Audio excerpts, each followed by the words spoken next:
अस्सलाम वालेकुम, मैं हूं फैसल तारड़। आज ही पाकिस्तान बार का इलेक्शन हुआ है और जाहिर है ये इलेक्शन बड़ा अहम होता है।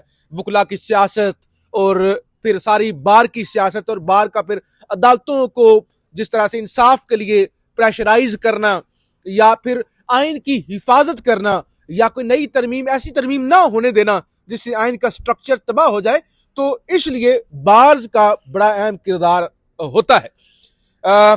अगरचे ये पिछले 2-3 सालों में जिस तरह से बार्स का भी बड़ा गर्क हो गया, अदलिया ही खत्म होगी तो फिर बार्स ने क्या करना है। लेकिन आज जिस तरह से ये जो इलेक्शन हुआ, एक तरफ तो जो केपी से रिजल्ट आए हैं और जिस तरह से खान जीता है वो तो एक अलग कहानी है, लेकिन वकला ने जिस तरह से लोगों को मायूस किया है, यानी बानिए पाकिस्तान कायदे आजम मोहम्मद अली जनाब एक वकील थे, एक वकील ने पाकिस्तान बनाया था, लेकिन आज माजरत के साथ नौबत ये आ गई है कि पाकिस्तान की तबाही के अंदर शायद वकला का एक बड़ा किरदार है। और अगर पीटीआई के वकला की बात करें तो पीटीआई की तबाही के अंदर सबसे बड़ा किरदार है अगर, तो वो भी शायद वकला का ही है। दिहाड़ीबाज है जी, दिहाड़ियां लगाते हैं। रात को भी सलमान राजा को लिस्ट जारी करनी पड़ गई कि मुझे खान ने कहा है और हामिद खान साहब को कहा है कि ये उम्मीदवार होंगे, ये पंजुत्था एंड कंपनी दिहाड़ीबाज लोग अपने लोग ना लाएं। बहरहाल बाहर का इलेक्शन रिजल्ट आ रहे हैं, इस हवाले से रिजल्ट आ चुके हैं, बल्कि इस पर बात करनी है। Nawaz Sharif establish do more, वो जैसे अमेरिका कहते हैं ना डू मोर, फैज को सजा दे ली, अब ये करो अब ये करो, पंजाब पुलिस बना दो फौज को। इस हवाले से बात करेंगे। सबसे पहले जिशान नूर साहब मेरे साथ हैं, अताउर रहमान कोहिस्तानी साहब हैं। तो जिशान नूर साहब जरा ये बताएं, एक तो पंजाब के अंदर बड़ा पीटीआई के वकला को झटका लगा है, अगर से ये पंजुत्था एंड कंपनी राजा जितने भी है सारे पंजाब से केपी से जीते हैं, जरा इस सवाल से बताएं। जी फैसल साहब देखें, पाकिस्तान बार काउंसिल जो है ये एक बड़ा प्लेटफॉर्म है वकला का ना। इसका एक बड़ा, आप जैसे बता चुके हैं कि बड़ा अहम रोल है पाकिस्तान में आइन और कानून की बहाली के लिए। रोल था हाँ, अब तो कुछ भी नहीं हुआ ये कि पाकिस्तान बार काउंसिल के 11 नशिस्तों के ऊपर इलेक्शन थे, जिसमें से 10 के पंजाब के अंदर, जिसमें से 10 के रिजल्ट आ चुके हैं, जिसमें से 10 में से 7 जो हैं वो इस वक्त की जो मौजूदा हुकूमत है, मौजूदा रजीम है, उसके हमायत याफ्ता वकला ने जीता है। यानी कि ताकत और पैसा जीत गया है। अगर कोई चाहता भी था कि वो आइन और कानून की बहाली के लिए इलेक्शन लड़े तो वो हार गया है। नंबर 1 के ऊपर एहसन बून बड़ा नाम है। नहीं, आप ये बताएं ना नाज़रीन को, 27वीं तरमीम के हक में वोट आए हैं, 26वीं के हक में वोट आए हैं। मैं वही अर्ज करने लगा हूं।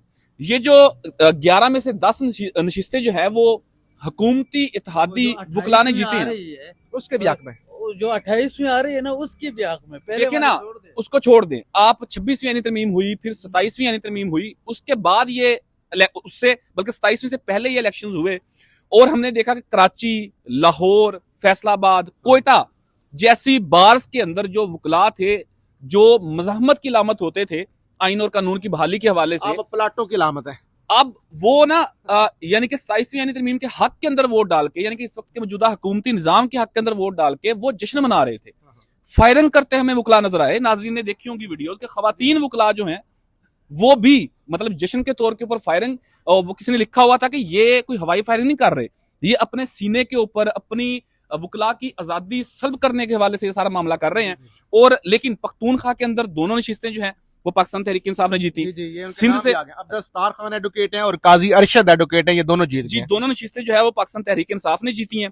पंजाब से सेटबैक हुआ पाकिस्तान तहरीक इंसाफ को, सिंध से भी सेटबैक हुआ, लेकिन वहां से ये जीते हैं। 3 लोग जो हैं वो पाकिस्तान तहरीक इंसाफ के हमायत याफ्ता जीते हैं। सलमान अकरम राजा हैं, शफकत चौहान एडवोकेट हैं, और एक और उम्मीदवार है मकसूद बुटर। उनकी अभी काउंटिंग जो है वो इस वाले से जारी है। पख्तूनख्वा के अंदर दोनों नशिस्तें पाकिस्तान तहरीक इंसाफ ने जीत ली, जबकि जो सिंध है वहां से सेटबैक हुआ, पंजाब से सेटबैक हुआ।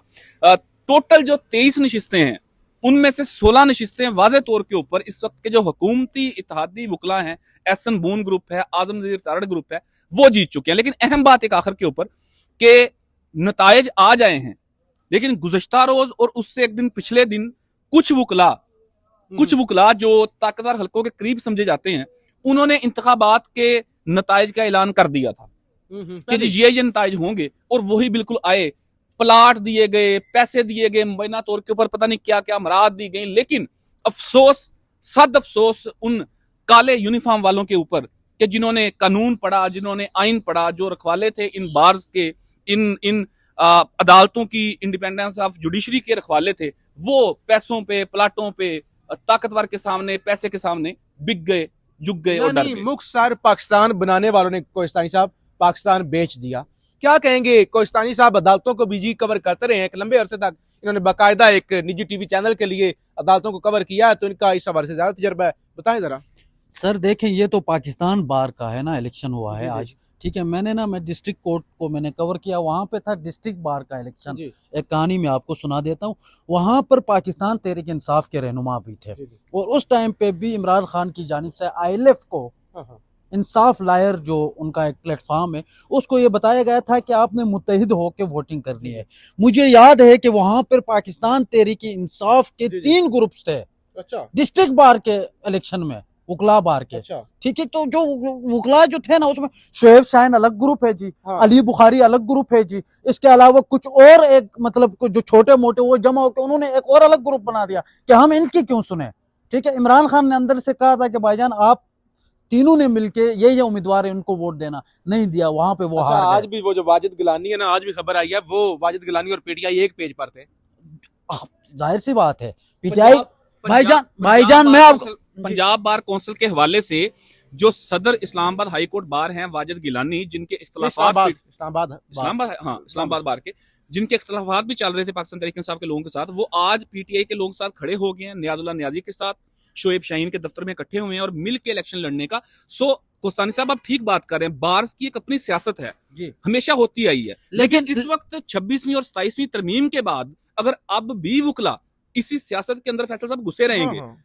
वो सियासत बहुत अपनी बड़ी है। बात। जिशान साहब, मैं आपकी बात से एग्री करता हूं, लेकिन फैसल साहब देखें, आप नून लीग के वकला को देखें ना, मैंने कवर किया है, कसम खुदा की वो नून लीग के अलावा और किसी बंदे को वोट नहीं देते, मैंने देखा हुआ है, ठीक है। पीपल्स पार्टी के वकला, सिर्फ पाकिस्तान तहरीक इंसाफ के ये वकला क्यों कंप्रोमाइज हो जाते हैं, क्यों दूसरे लोगों को वोट देते हो? आप अपने उम्मीदवार को दो, ठीक कह रहे। आप खुद खड़े नहीं हो सकते इलेक्शन में, आपकी पार्टी का कोई बंदा है उसको तो आप वोट देना, उसको भी वो नहीं देंगे, ठीक है। और जैसे आपने ये कहा ना कि लालच, छोटे छोटे लालचों में, यार ये इतने गिरे हुए लोग हैं वहां पे। अब सुप्रीम कोर्ट बार का इलेक्शन हुआ, ठीक है, वहां पे क्या हुआ?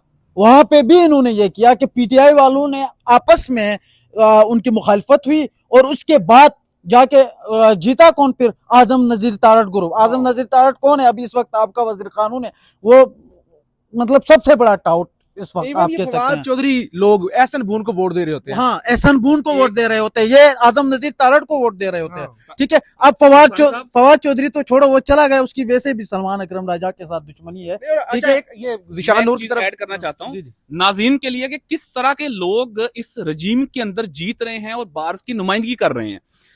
राजा रिजवान अब्बासी साहब हैं जी, ये इमरान खान के खिलाफ जो साइफर केस था उसमें ये सरकारी वकील थे, FIA के प्रोसिक्यूटर थे, हाँ। और जो इद्दत केस था हाँ। उसमें जो खावर मनिका थे, हाँ, उनके भी ये वकील थे। हाँ, तो अंदाजा करें कि कैसे कैसे शाहकार जो हैं वो इस निजाम के अंदर पाकिस्तान बार काउंसिल के बुनियादी तौर के ऊपर, ये बार काउंसिल के जो मेंबरान होते हैं फैसल साहब, ये सेमिनार्स को चेयर करते हैं, ये इंटरनेशनल लेवल फोरम्स के ऊपर भी जाते हैं, वकला कम्युनिटी जब इंगेज करती है तो ये शाहकार जो हैं, ये अब पाकिस्तान की जो वकला कम्युनिटी की नुमाइंदगी है इंटरनेशनल सतह के ऊपर, वो भी ये लोग करेंगे। मजीद जो है वो एक दो अहम खबरें मियां नवाज शरीफ के और हवाले से वो भी अच्छा ऐड अच्छा, कर एक लें। और चीज कोहिस्तानी साहब और जिशान नूर साहब, पीटीआई का एक और मसला भी है, अगर इनका कोई बंदा जीत जाए ना खुशकिस्मती से, जैसे ये वाजिद गिलानी साहब थे, वो भाई बिक जाता है, वो बिक गया। हाँ। यार आप देख लेना कि उस दिन मेरे ख्याल में आप नहीं थे, मैं इस्लामाबाद हाई कोर्ट के अंदर खुद मौजूद था जब लड़ाई हुई, वहां पे जो वकला थे वो जमा हो गए थे, जो अदालती निज़ाम है उसके खिलाफ, जो ये इस्लामाबाद हाई कोर्ट के अंदर जो मामलात चल रहे थे उसके ऊपर केसेस नहीं लग रहे थे इमरान खान के, वो वकला जमा हो गए। अंदर से आगे यही वाजिद गिलानी था जिसने इंतजार पंजोता को धक्का मारा है, जिसने उनका एक और वकील है जो फतेहुल्लाह बुर्की, जिसने थप्पड़ रसीद किया था खावर मानिका को डिस्ट्रिक्ट कोर्ट में, उसी को धक्के मारे हैं कि यहाँ पे मेरे ऑफिस के सामने आप धरना मत दो। आप ये ईमान मजारी वाला जो मामला था, और ये जो ईमान मजारी उस दिन इत्जाज कर रही थी, तो इसने तो पर्चे करवा दिए थे वाजिद गिलानी ने, वही उसी धक्के वही पे ये हुए। इमरान खान के केसेस के लिए भी वकला जमा हुए थे वहां पे, लेकिन वोट आप उसको दो, आखिरी में वो बंदा मैंने जो वकला जमा थे जस्टिस जहांगीरी के हक में, जो उस दिन प्रोटेस्ट हुआ था ना, नौजवान वकला ने एहतजाज किया था जस्टिस जहांगीरी के हक में, और इमरान खान वाला केस बिल्कुल, अलग से था। बिल्कुल बिल्कुल, जस्टिस जहांगीरी का केस था, उसमें भी बहुत सारे वकला जमा थे, ये ईमान मजारी लोग आए थे, और साथ में मैं वहां खुद मौजूद था। मैं भी था। हाँ जी, तो वहां पर ये मसला था कि भाईजान इन लोगों को धक्के मारे गए हैं, उनको ये कहा कि यार आप मेरे बाहर के मेरे ऑफिस के सामने आप धरना क्यों दे रहे हो। वो बंदा जो पीटीआई पर एफआईआर करवा रहा है, हाँ जी, वो उस बंदे के साथ आज पीटीआई के वकला बैठे हुए थे। तो बहरहाल ये इसको बाद में जाके उनको पेशावर हाईकोर्ट से जाके जमानतें बस लेनी पड़ी है। इस चैप्टर इतना को तंग किया लंबी हो रही है, क्लोज करते हैं। अंदाजा करें, हामिद खान इतना बड़ा नाम सेनेटर बना दिया आपने, क्या किया जी उसने अदलिया, वो तारीख चलाएंगे साडा वो क्या कहते तारीख थी साडा हक इत्थे रख। ओ सर सब ड्रामे हैं जी। इवन सलमान राजा साहब बहुत अच्छे वकील है, आज बड़ी जज्बाती उन्होंने तकरीर की बड़े फातिहाना तकरीर कर रहे थे, 11 में से 9 नशिस्तें हारे हैं और कर फातिहाना की हमने शिकस्त दी है, हमने ये हम इस निजाम के खिलाफ लड़ेंगे, हम वो करेंगे। और खुदा के बंदे अमली तौर पे कुछ करें यार इधर आके। अच्छा जी, वी लोग ऑलरेडी लंबा हो गया, सिर्फ 2 खबरें मुख्तसर। एक तो ये है जी, नैब ने 462 अरब रुपए करप्शन का मुकदमा, जो डॉक्टर आसम जरदारी साहब के दोस्त हैं, करोड़ भी नहीं भाईजान, 462 अरब, अरब करोड़ नहीं, करोड़ भी ये बहुत ज्यादा होते हैं, या वो 462 अरब का मुकदमा था, और वो मुकदमा खारिज कर दिया। इतना बड़ी करप्शन, यानी ये तो वो भी नहीं कि वो कहते कि 50 करोड़ से नीचे की करप्शन हो तो वो नैब के दायरा इख्तियार, ये तो कोई नैब के बाप के भी दायरा इख्तियार में आनी चाहिए, इतनी बड़ी रकम थी। एक ये हो गया। दूसरे नंबर पे जी धड़ाधड़ प्रेस कॉन्फ्रेंस नून लीग कर रही है, और वो आर्मी चीफ से या फील्ड मार्शल से या एस्टैब्लिशमेंट से यही कह रहे हैं कि डू मोर, फैज हमीद को सजा नहीं सिर्फ काफी नहीं है, और करें। और फिर वे ख्वाजा आसिफ भी कहते हैं आज भी साजिशें हो रही हैं, इमरान खान को लाने के लिए सहूलतकारी हो रही है, ये है वो है, यानी अभी भी ये खुश नहीं हुए। को पंजाब पुलिस तो नहीं है ना, किसी थाने के एसएचओ करो, उसको पकड़ो, उसको लटका दो, तो ये वाला इनका एटीट्यूड है। बहरहाल वी लोग लंबा हो रहा है, हम इस पर बात करते रहेंगे। ये वकला के हवाले से सर 200 प्रोजेक्ट्स इन्होंने बनाए हैं, उसके बावजूद डिजिटल मीडिया प्लेटफॉर्म के 200 प्रोजेक्ट इनके चल रहे हैं हुकूमती, उसके बावजूद ये लोग मुकम्मल तौर पर नाकाम हो चुके हैं। और क्या ये करेंगे, यही और डूम और का मुतालबा ही करेंगे। चलें जी, बहुत शुक्रिया, अपना फीडबैक जरूर दीजिएगा, और ये क्या आप समझते हैं वकला की कितना मुतमिन है कितना नहीं, इस सवाल से जरूर बताइएगा। पाकिस्तान जिंदाबाद।